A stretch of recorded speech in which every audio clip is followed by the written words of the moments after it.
Good morning, y'all. Good morning. Let's go ahead and pray, and then we'll get started. Lord, thank you so much just for this opportunity for this morning. Pray, God, that this would be beneficial, that this would be profitable for us as we explore just the testimony of Nebuchadnezzar in chapter 4. Again, may you be glorified, Lord, as we seek to make the meaning clear from the text and bring out observations that are important, that highlight your faithfulness to Daniel,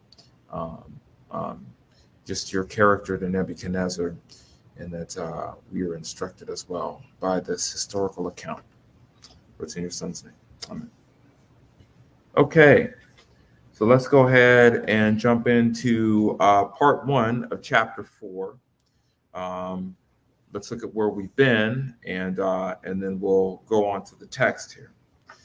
So we are tracking a timeline from the time that Daniel and his companions are in captivity, all the way to essentially the end of Daniel's account. We have now kind of fast forwarded 20 years from 586 BC. That was from the last chapter where the image was built, and Daniel's companions were before this image, and they refused to bow to this image, and as a result, they were punished for it by being thrown into the fiery furnace, and of course, their life was preserved as a result of it. Again, we are fast forwarding 20 years into the future.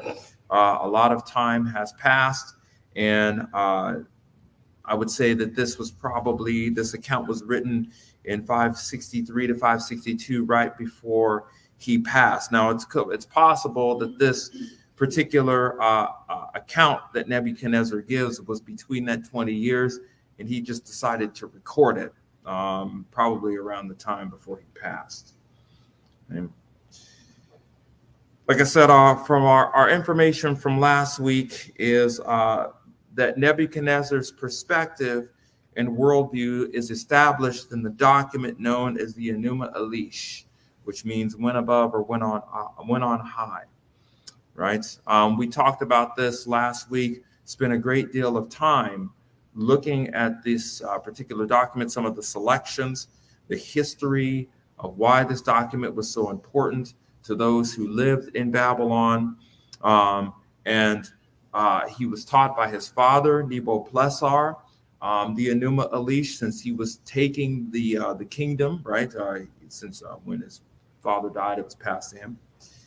And the Enuma Elish essentially is the Genesis story of Marduk, right?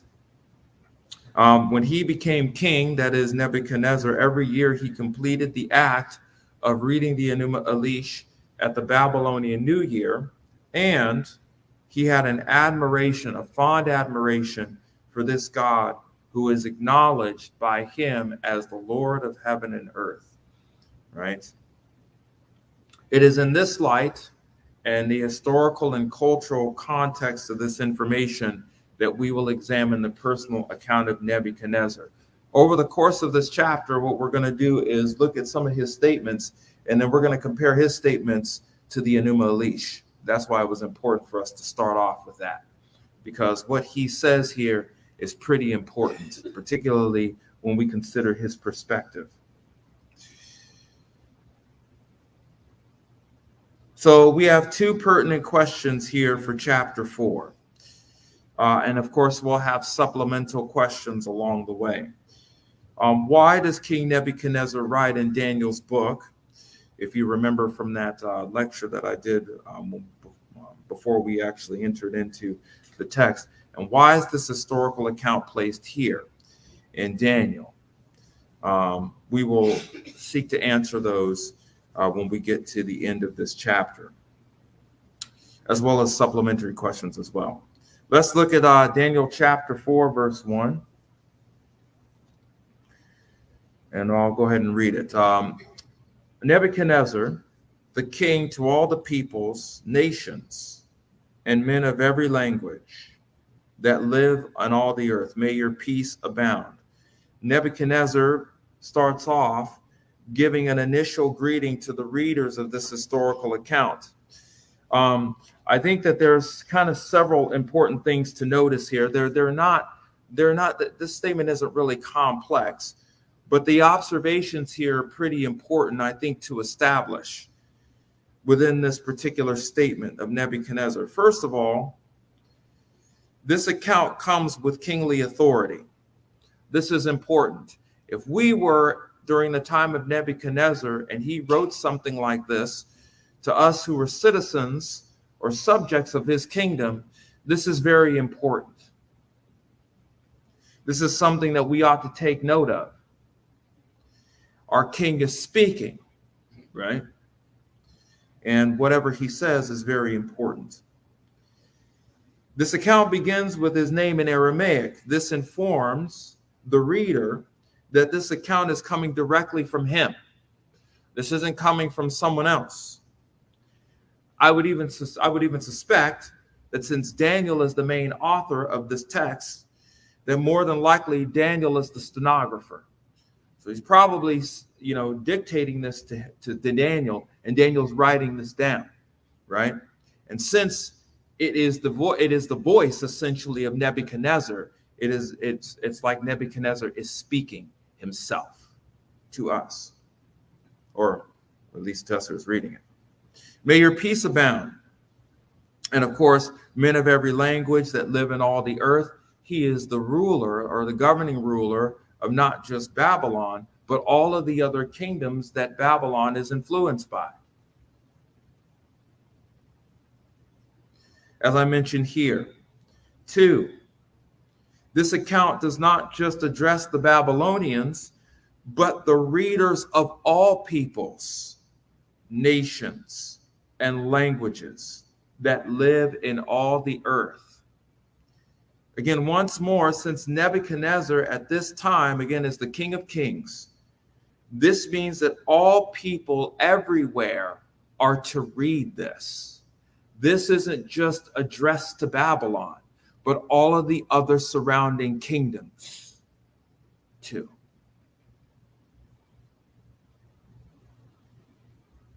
Again, this underscores, a cross-reference here underscores that the explanation of the dream that Daniel gave to him in chapter 2. Remember, it says in Daniel chapter 2, verses 37 to 38, again, you, O king, are the King of kings, to whom the God of heaven has given the kingdom, the power, the strength, and the glory, and wherever the sons of men dwell, or the beasts of the field, or the birds of the sky, he's given them over your hand to rule them all. So, if we were subjects that were subjected to Babylon from another kingdom, his word carries over them too.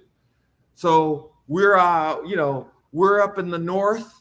We get this personal account from Nebuchadnezzar himself concerning this particular chapter, what he's getting ready to detail to us. Right? So it's not just to Babylon, but it's to the known world that Babylon influences at the time. Again, that's pretty incredible. In Daniel chapter 4, verse 2, he begins to describe his intent for his testimony. He says, "It seemed good to me to declare the signs and wonders which the Most High God has done for me." Let's take a look at a couple of words and then make some observations here. The word declare is kaval in the Aramaic text. 13 times this word occurs in the scriptures. And this word only occurs here in Daniel, between chapters 2 and 7. This word corresponds with the Hebrew word, which is translated to tell or to make known, right? To inform. Okay. This word is also written in the Hafa'el stem, which is causative and force and active. So this is intentional on the part of Nebuchadnezzar to tell this particular account, this testimony here.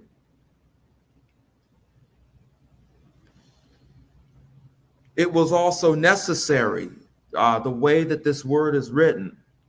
He went out of his way to talk about this, right? And I would say particularly he's close to his death here. And of course, you know, if that is true, he wrote this before his death. Usually the things that we say before we pass on are the most important things. This was something that was on his mind, that he had to tell not just Babylon, but all of the world that he governed over. The word signs, the Aramaic word signs, is the word af. This Aramaic word occurs 3 times in scriptures. In the Greek text, it only occurs here in the book of Daniel. And in all instances of this word, signs, af, it is used of the God of heaven alone, not Marduk, not Nebo. That's pretty incredible. We already have an admission here that the particular word that Nebuchadnezzar is using, he is attributing to the God of Daniel. He doesn't even say this about his own God.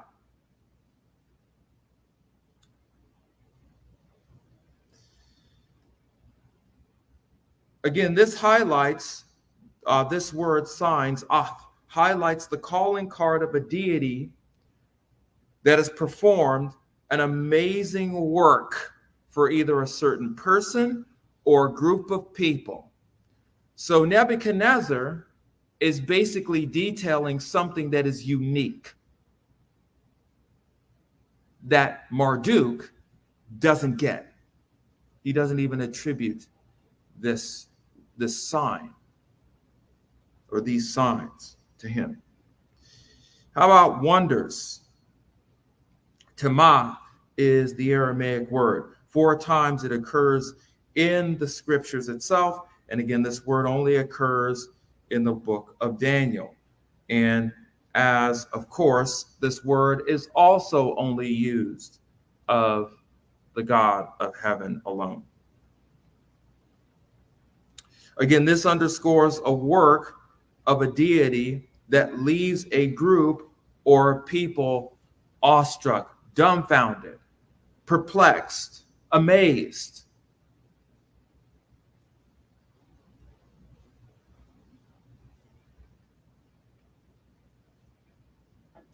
Nebuchadnezzar attributes this word to, again, God, but not this Marduk, though. Some details about this image, or about the signs and wonders. Both Aramaic words are in the plural form, which is kind of interesting because there's only like one event that occurs here, right? Both Aramaic words have a definite article, the signs and the wonders. This is very specific. And both Aramaic words are written in what is known as the determined state. Let's recall the determined state here to jog our memories right quick. The determined state refers to either a single item or a collection of items of the same kind, right? When the word is used with the definite article. So both of these words are used. They're the same type or kind of thing. These signs and the wonders, these signs that this deity performed, and these things that leave Nebuchadnezzar awestruck, dumbfounded. Now that's kind of interesting because up to this point, God has done some pretty cool things with Nebuchadnezzar, right? I mean, we saw the dream that Daniel interpreted in chapter 2. We saw that God actually preserved the lives of Daniel's companions in chapter 3. Now we get to chapter 4, and he's awestruck when talking about this specifically. Here's a supplemental question that was in my mind as I was investigating this. Why didn't Nebuchadnezzar bring up the former signs? He could have said, look, 15 years ago, God did this. 10 years ago, God did this, right? But he just brings up one particular instance here. Why is that? He could have brought up the dream from chapter 2. I've had a dream from the God of heaven way back when that Daniel interpreted. Why is it just this one? Well, he tells us why it is in verse 2. It seemed good to me to declare the signs and wonders which the Most High God has done for me. This is personal.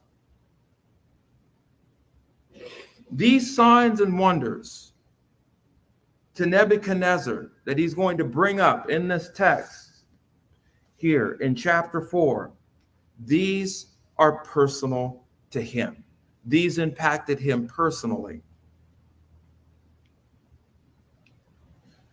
Let's take a look here. In Daniel chapter 2, yes, Nebuchadnezzar had a dream. And yes, Nebuchadnezzar was certainly talked about within that dream as Daniel described it to him. However, this was concerning the wise men. God was out to deal with the wise men, that they weren't wise at all, that they didn't have any information that they could give Nebuchadnezzar that was of any substance at all. How do I know this? Well, in Daniel chapter 2, verses 27 to 28, before Daniel gives his explanation of what the dream is, he says this: Daniel answered before the king and said, as for the mystery about which the king has inquired, neither wise men, nor conjurers, magicians, nor diviners, or witches are able to declare it to the king. However, there is a God in heaven who reveals mysteries and has made known to the king Nebuchadnezzar what will take place in the latter days. This was your dream and the visions in your mind while you were on your bed. And he begins to explain to him what he saw and what it means.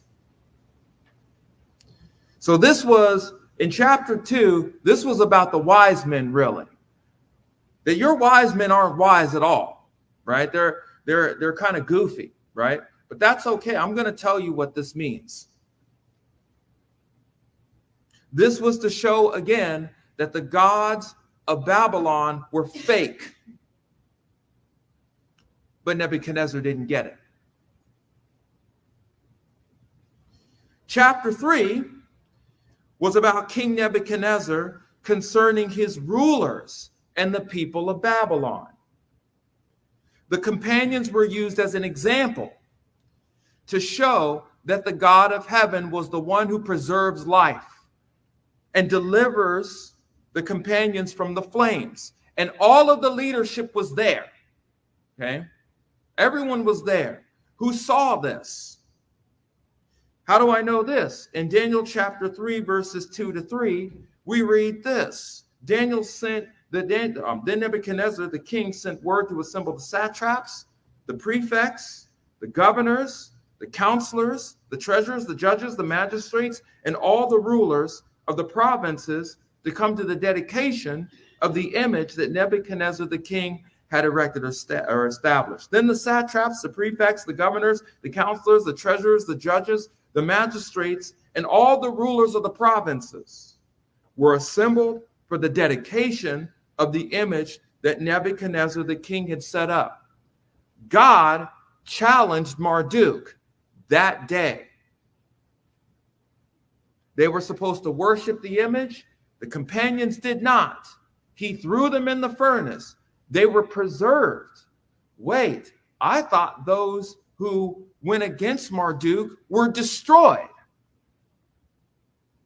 Who didn't honor him were destroyed. That didn't happen.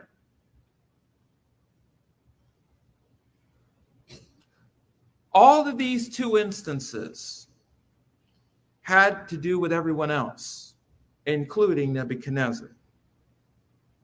But most of the focus was on everyone else. In this chapter, chapter 4, the act that God does concerns King Nebuchadnezzar personally.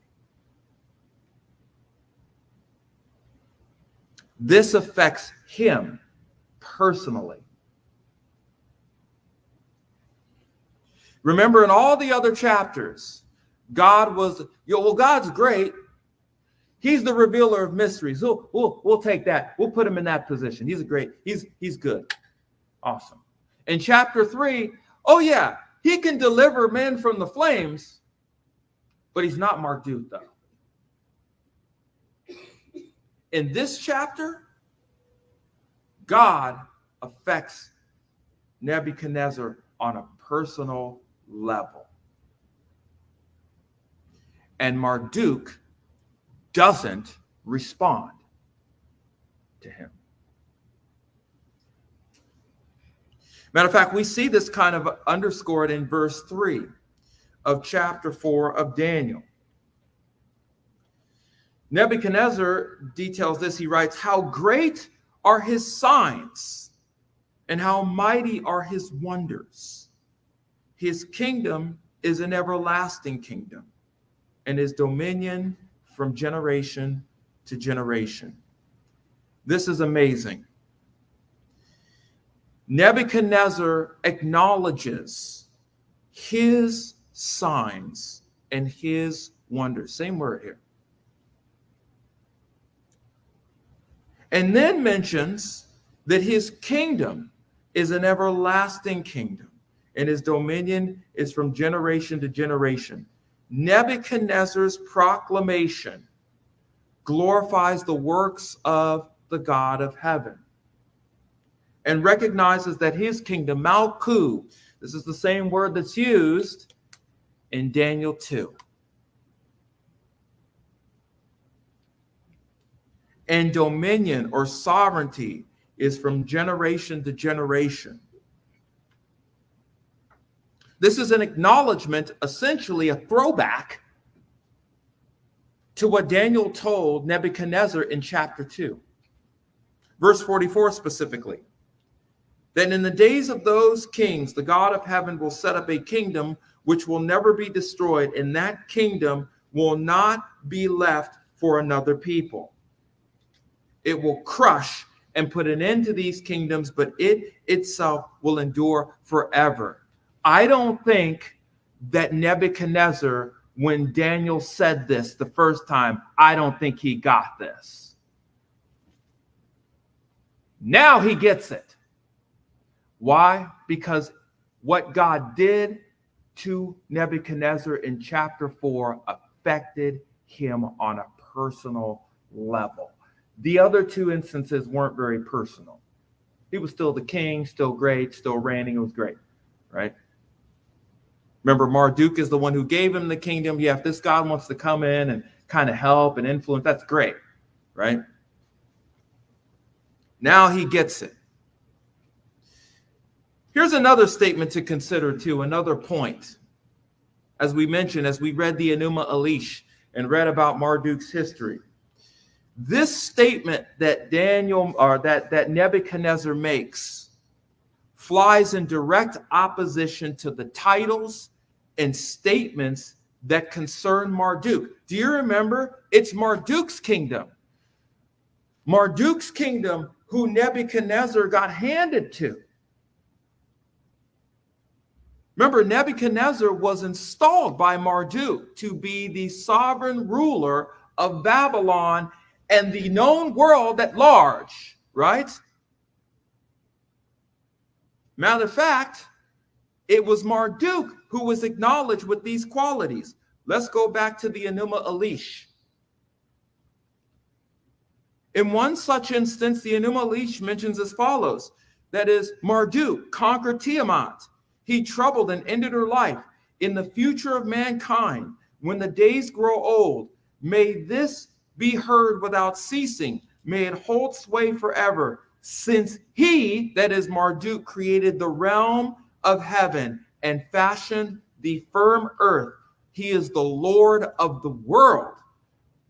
The Father Bel hath called his name, this title, which all the spirits of heaven proclaimed.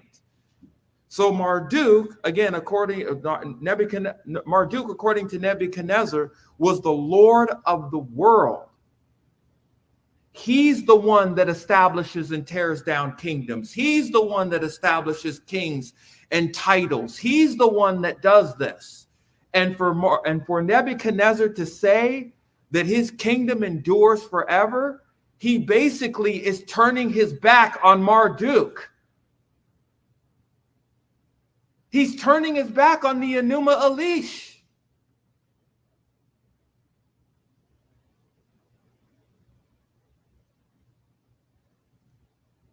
The Enuma Elish describes this: let a man rejoice in Marduk, the Lord of the gods, that it may cause his land to be fruitful, and that he himself may have prosperity. His words stand fast. His command is unaltered. The utterance of his mouth, no God ever canceled.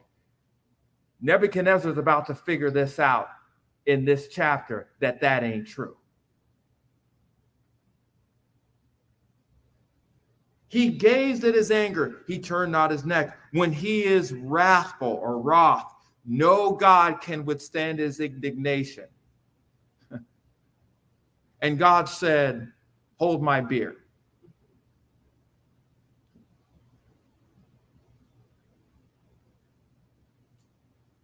See, when we put this in context with history, you can't believe how amazing this is. He's writing this to everybody. This is the king of the known world who is writing this about the God of heaven. This was to be read and put in the annals of the kings as history for them to read and record and to know and be informed about.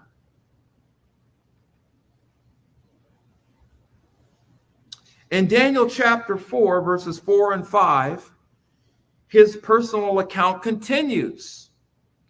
He says, I, Nebuchadnezzar, was at ease in my house and flourishing in my palace. I saw a dream, and it made me fearful. And these fantasies, as I lay on my bed, and the visions in my mind kept alarming me. Nebuchadnezzar discusses that he was at ease. He begins to recount this particular what the signs and wonders that he's describing. What is he talking about? He begins to start to describe this. He says that he was at ease and flourishing or prosperous in his palace. Then Nebuchadnezzar once more observed the dream. Again, he lay on his bed, and it made him fearful. Let's take a look at the word fantasies here, because that sounds like he's making this up based upon the translation. Let's look at this Aramaic word. Hahor is the Aramaic word here for fantasies. This word occurs just here in the scriptures, and really it's associated with the Hebrew root word para, meaning to conceive or give birth. To conceive or give birth. Well, Nebuchadnezzar's not giving birth here. What does this mean exactly? I would translate this Aramaic word not necessarily fantasies, but thoughts or mental concepts. Okay? He's thinking about something. As Nebuchadnezzar is impacted by the dream he experiences. Have you ever had like a bad dream and you wake up and you're kind of like mulling over it through your mind? Like, what in the world was that? Like, I have no idea where that came from, right? That's kind of what he's doing here. He's milling over this. As a matter of fact, we can kind of compare the dream in chapter 2 to the dream in chapter 4. In The dream in chapter 2, he was very much anxious and disturbed in himself. This was what God had used to get his attention, right? He was anxious, overwhelmed about what he saw. In this dream, he's unable to sleep. So he thinks about this, he has this, and he's kind of like, I don't know if I can do this. Like, man, I can't get myself settled, right? So these start the same way, right? Again, God is trying to get Nebuchadnezzar's attention, and he does so by the way of these dreams. We read an account in verses 6 to 7 of chapter 4. He said, so I gave orders to bring into my presence all the wise men of Babylon. That's how we know he hasn't gotten it yet, because he's recalling what he did in the past, right? He's still calling these people so that they might make known to me the interpretation of the dream. Then the magicians, the conjurers, and the Chaldeans and the diviners came in, and I related the dream to them, but they could not make its interpretation known to me. No kidding. No kidding. This it's almost a repeat. We're doing the time warp again. It's almost like a same exact repeat of chapter 2. He calls them in, and this time he tells them what the dream is, and they can't figure it out. Nebuchadnezzar sends word to summon the wise men of Babylon together, and this time he related, that is Amar, spoke to all of them the dream he had. So this time he tells them. In chapter 2, he said, no, I'm not going to tell you. You need to tell me what I had and what it means. This time he tells them all of the details, and they still go, we can't tell you. What good are you then, right? What good are you? You had a tougher challenge in chapter 2, right? Now I'm just going to tell you everything, and you're still kind of like, have you asked him? Right?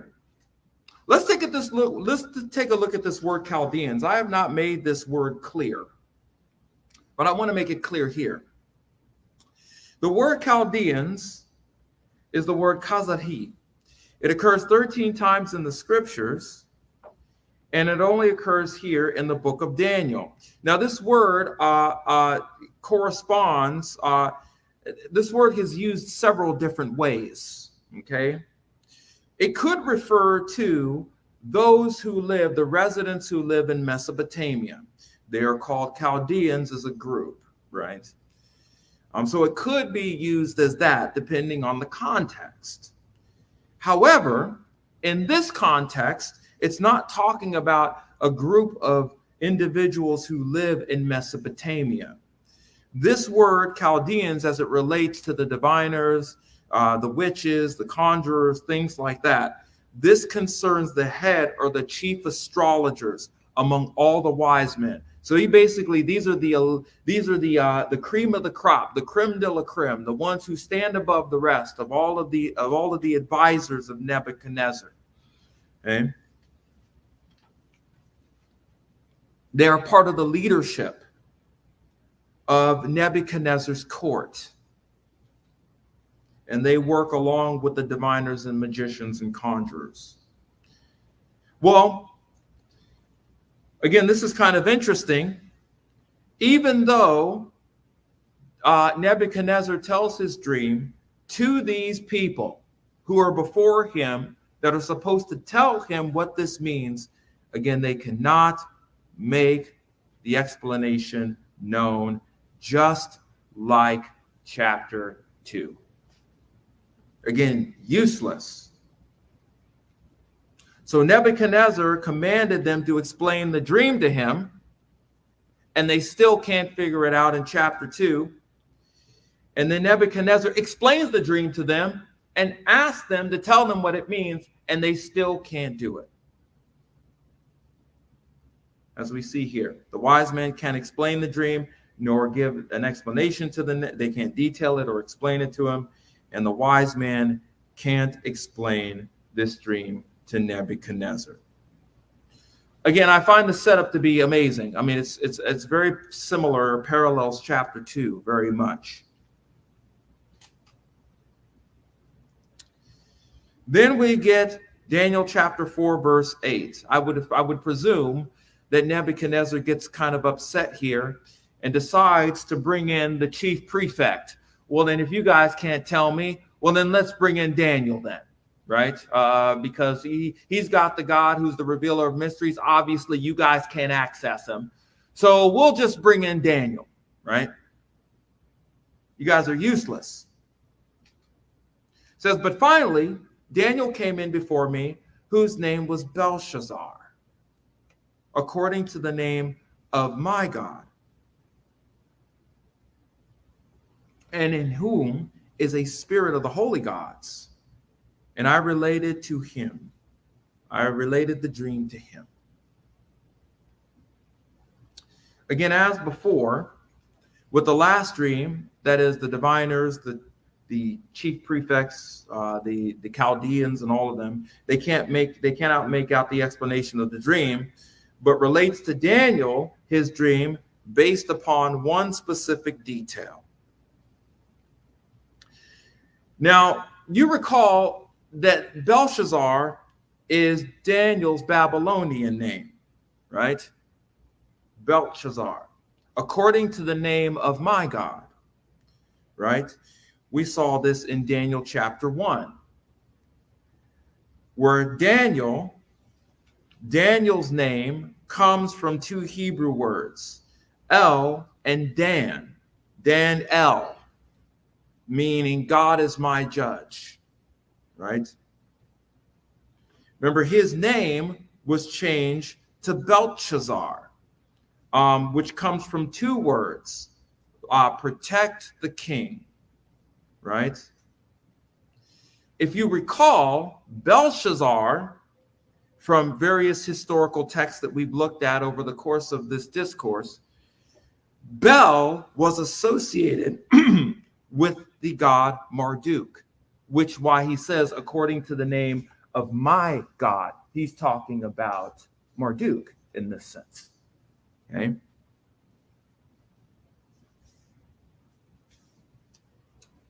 So he summons essentially Daniel, who bears the name of Marduk, which is ironic. And then he talks about how he has the spirit of the holy gods with him. That is Daniel. Let's take a look at this word holy here. Kadesh is the Aramaic word for holy. This Aramaic word, Kadesh, occurs 13 times in the scriptures. Whoops. It only occurs in the book of Daniel, again, between chapters 2 and 7. It is translated holy. It is even used to refer to the saints. I would take it in some of the dreams that we're going to look at here later on. This Hebrew word, or this word, this Aramaic word, is associated with the Hebrew word kadosh, again, which is translated the same way. Okay. What I find fascinating about this, this particular word, kadesh, this Aramaic word, is that the Babylonians were convinced that their gods were divine. That's clear. However, this adjective that Daniel used, or that Nebuchadnezzar uses, is only used of the God of Daniel and no one else. That is incredible, because Nebuchadnezzar at this point, I think, understands and knows that his wise men are useless. But yet, Nebuchadnezzar recognizes that there's something unique about the God of Daniel that is not found among any other gods that he knows, because he does not use Kadesh for even Marduk. I find that to be fascinating.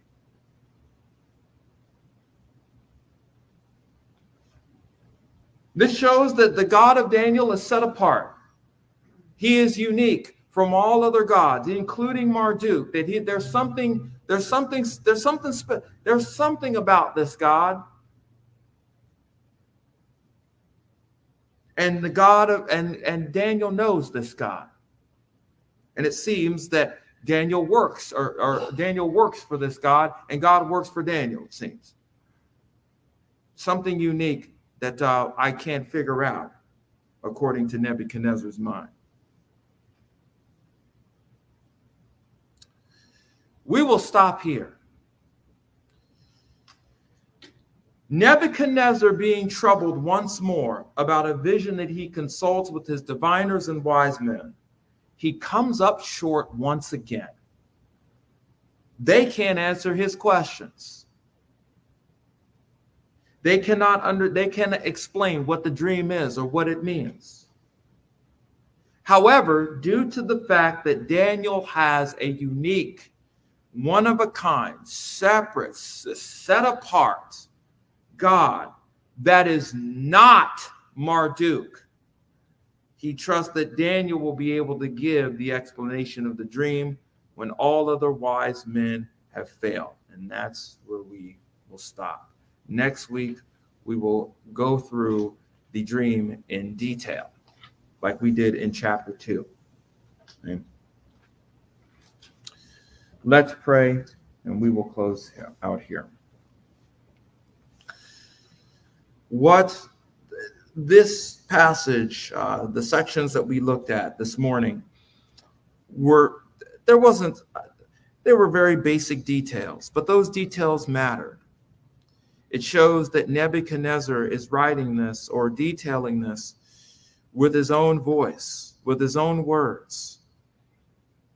We see that this was not just for Babylon, but this was for the entire world at that time that Babylon reigned over. And it shows again that you are a God who is unique, one of a kind, holy. It's just incredible. Thank you again so much for your word and reaffirming who you are to us as we went over your text in Daniel this morning. For it's in your son's name.